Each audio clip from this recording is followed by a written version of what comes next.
Sabemos que la palabra dice que esto no es pérdida, esto es ganancia. ¿Cuántos saben que esto es ganancia? Amén. ¿Para quién? Alma. Para ella. Gloria a Dios. Que ella no tiene que pensar más de los sucesos de esta vida. Lo que ella pudo hacer lo hizo en vida. Ahora ella disfruta de aquello. No su cuerpo.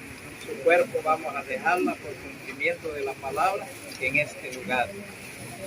Pero su alma, desde el día que dejó de respirar, ese día su alma salió de ese cuerpo. Hoy venimos a hacer este último trabajo que nos corresponde a nosotros, porque mañana también lo necesitaremos. Quiero que leamos un verso en Filipenses, en donde la palabra dice, morir en Cristo es ganancia. Paz.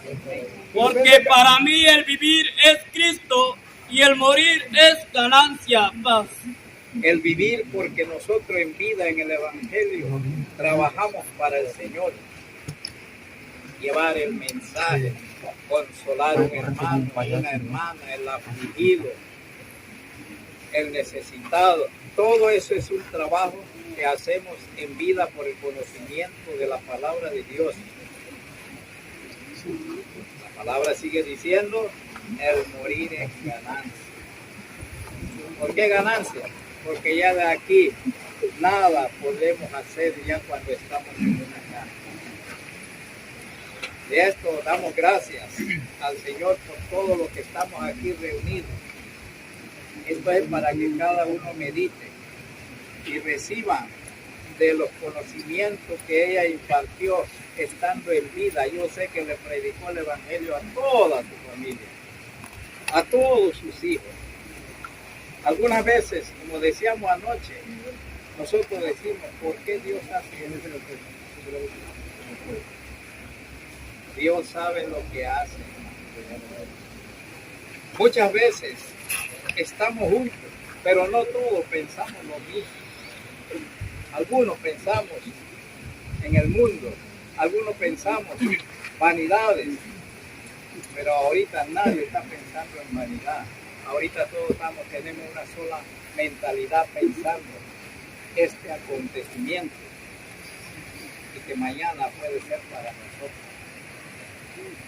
Por eso citamos este verso para que todos los vivientes, los que estamos en vida, cada uno medite y esfuérzate para un futuro. Preparémonos, porque hemos escuchado que el Señor tiene una lista y está llamando. ¿Cuántos están contentos con eso? Gloria a Dios. Acuérdense que eso es ganancia. Dios le bendiga. Amén. En mi corta palabra para todos los familiares, esperamos que este dolor pueda abrirle el ojo del entendimiento y puedan caminar el Evangelio con firmeza. No solamente a los familiares, a todos nosotros, los que estamos en vida, los que necesitamos sustentarnos de la palabra para poder estar preparados. Dios le bendiga. Amén.